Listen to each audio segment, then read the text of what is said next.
This will be a day long remembered. Now I am the master. Welcome to another episode of Legends and Theories, and welcome to my review of Tales of the Jedi. And with it, I am going to say my Andor review. It's just going to be a review for now. I'm going to do the recap at another day.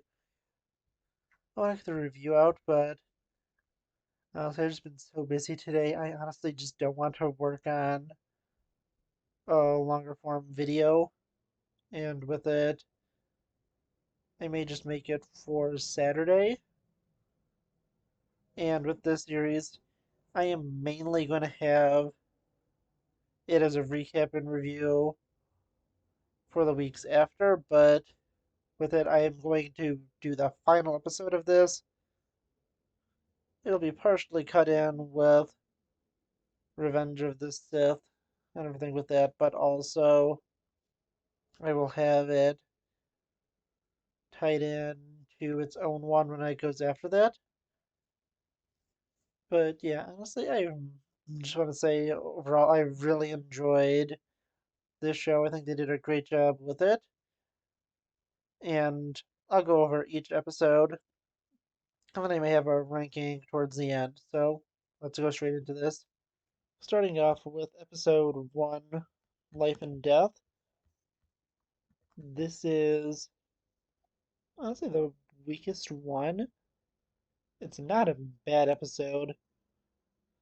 It is going into just Ahsoka's parents learning that she is a Jedi, and with it, I think if any of these were cut to have another story told, it would definitely be this one. But still, the story is really good, and I still really enjoy it. And with it, everything was pretty interesting, although I knew how it would end because it was kind of spoiled in the trailers. But still, it's a really interesting one, and it's just the weakest of them. And I'll only be telling in this my least and most favorite until I get to the ranking at the end. But moving on to the next episode, which is Justice. And this is the first of the Dooku episodes. And just to say it, I enjoyed basically all the Dooku episodes more than the Ahsoka ones.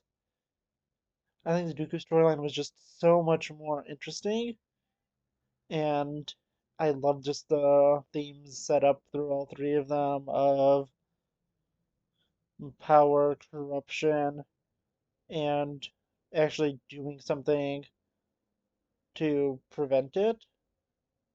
And with it, I just really loved the story with this one. I think that it was so interesting to see a story with young Dooku and Qui-Gon Jinn, to see them together, and it was just a really interesting storyline. I think it was so cool to see them trying to go and investigate into this, and everything with it was just so, it was so well done. With it, you got to see just how Dooku was already pushing the envelope and how he was just getting more and more frustrated with how people were being corrupt and nobody did anything about it. And when people do, they just get labeled as criminals with it. The story was just really well told and was just a really great one. Although it's not my favorite, it's definitely up there. Moving on to the next one, we have Choices, and that was just another really good one. And with it, I think this one and the previous one I talked about, they are both really close together to me, both really great episodes.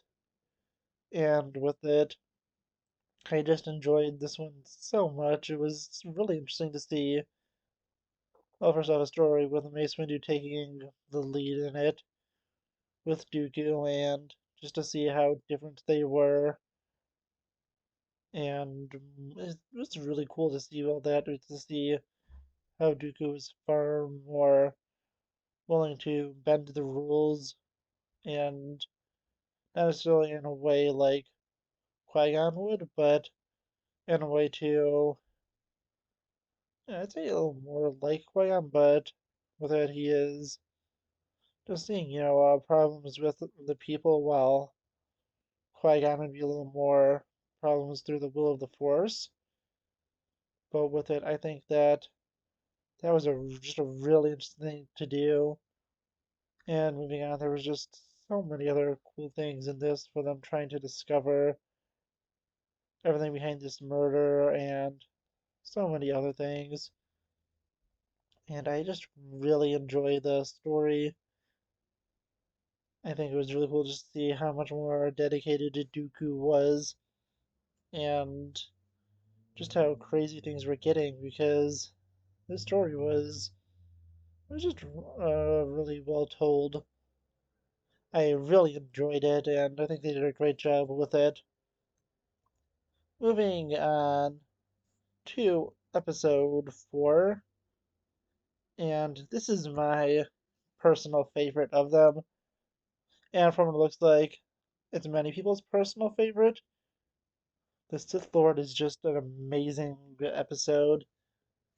Set basically during the events of the Phantom Menace.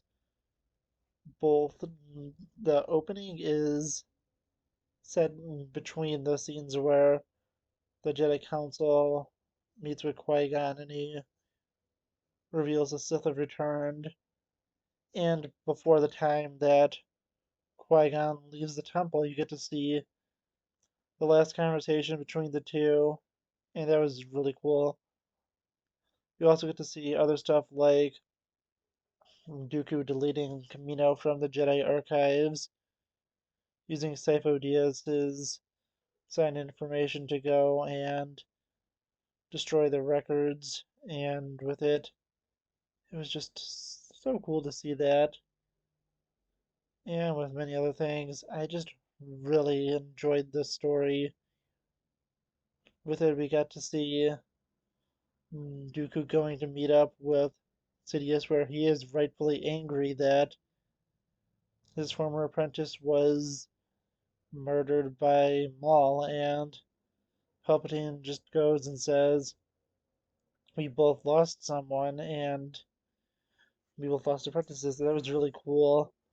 Although I would have loved to say I lost far more than you lost both my master and my apprentice, which would have referred to, made some parts of Darth Plagueis the novel canon, and that would have been really cool to see, and just a little thing they missed out on there.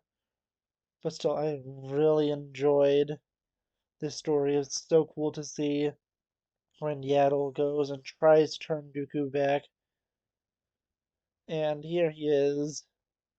Well, truly at the point of no return, he could have. Well, he has done some bad things in the past, and he freely admits to it, seeming that he's already killed Sifo Dyas and planned the Clone Wars, at least the beginning of it, with the clone army already being produced. Well, beginning to be produced, since obviously it would take years for them to be created. But with it, it was so interesting here because Dooku was just so well done. I really enjoyed everything they did with him in this, and just seeing him going and being forced to kill Yaddle and her being crushed by the door, and you think that it's done, but then she returns, pushes it out, and just collapses where Dooku murders her. It was just so interesting and so well done. Everything with it was just amazing, and I think that the story they did was just it was just so great. I really enjoyed it, and I think that I honestly did such a great job with it, and I just don't really know what else to say about this one specifically. It was such a well-told story. I really enjoyed what they did with it, and it was just so crazy to see everything. Personally, I think they did an amazing job with this one specifically, and as I said, this is my favorite one. And I love just how Palpatine is there the entire time, just watching and laughing. It just was such an amazing story, and it's definitely my favorite. Moving on to episode 5, Practice Makes Perfect. This is honestly a really sweet episode, and is a great moment between the relationship between Anakin and Ahsoka and the clones. This is the only one to be set in the Clone Wars era, with everything else being set either before or after the events of Revenge of the Sith. But yeah, honestly, I really did enjoy it. I think they did such a great job, and I thought it was really cool to see just Anakin training Ahsoka because he thinks that her passing the bare minimum is not good enough, and this winds up saving her life, and we get to see how she just kept practicing and practicing, starting out with her as a Padawan at the beginning of her training, moving on to her in the time between seasons 3 and 5. And then finally, we get to see her being brought in by Rex to the the final scenes in the Clone Wars. And with that, it was just such a great moment. I think that they did an amazing job with that story, and it was just so cool to see it. The one thing that I did notice maybe off is that Obi-Wan had the wrong length of hair, with him seeming to still have his episode 2 mullet, even though it was far shorter in Revenge of the, not Revenge of the Sith, the Clone Wars show, and it never really was that long. But that's a minor thing, and I still really enjoyed that. They did a great job, just really with everything in it. And with it, this is just a great one, just to be set in the Clone Wars. You got some really funny lines where Jesse's like, "Yeah, sorry for shooting you, Commander, and knocking you out for an hour." It was just so much fun. I really enjoyed it. And with it, it's just another really great episode. Moving on to the final one, which is a really good episode on its own, although it does go and majorly contradicts many things from the Ahsoka novel. And it's basically made the novel non-canon with the few pages from the Siege of Mandalore in it being retconned by the Siege of Mandalore. And it seems the rest of the book was retconned by this episode. And I really did enjoy everything they did. It was really cool to go and just see all of this, to see Ahsoka in hiding, and also the really cool thing where she snuck into Padme's funeral, and it's one of those things where she was just off screen. And with this, it could have been even crazier if Bale went and found a way to bring her to Obi-Wan and Yoda, who would have been on the, I believe, the Tantive 3, which was just above the planet since they obviously couldn't get down to the funeral since, well, they were supposed to be dead. And with it, you got to see her go to Rex, and that's where they go from what seems right after the Clone Wars finale, which actually helps adjust a little bit, I think, in my timeline for everything with all that happening just before Padme's funeral.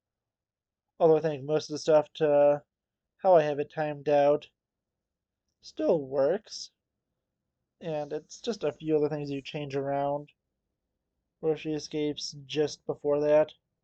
It may actually work more into my theory where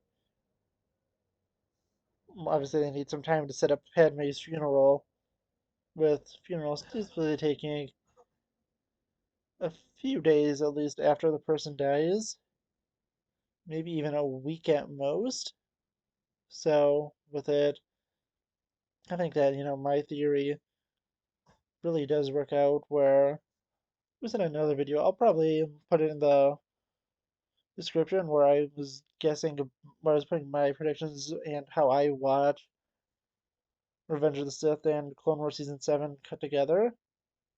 And with it, I basically think that the scene where Padme dies, Vader is truly born, and Rex has his inhibitor chip removed all happen around the same point. I think this helps put it into context since sometimes still does need to pass until Padme's funeral, and it really works there. But yeah, honestly, this is a good one. It's really bad if you really love the Ahsoka novel, and this contradicts it a lot. But still, I really think that it's a good story. It was so interesting to see everything here, and I just really did enjoy it because the story is so well told. I think everything with just both Dooku and Ahsoka was so much fun. It was so well told, and as I said, I enjoy everything with Dooku more than the Ahsoka stuff, but the story is still really well told. Looking at it, if I had to rank them, I would definitely I'll go from first to last. For this one, I'll go with first place, the Sith Lord, which I already said. Second place, I could go either way, but I'm going to go with Justice, followed by Choices, and then going to it. I really enjoyed Resolve overall, even though it does contradict the Ahsoka novel. Then Practice Makes Perfect, and finally Life and Death. But yeah, that's just my ranking and my thoughts on all of it. I really enjoyed the show, and I think they did a great job with it. But honestly, I want to know what you think. Please let me know in the comments, and I'll see you all in the next episode of Legends and Theories. Thank you for watching this episode of Legends and Theories. Please subscribe, like the video, share the video, leave a comment, check out the video on screen, and may the Force be with you.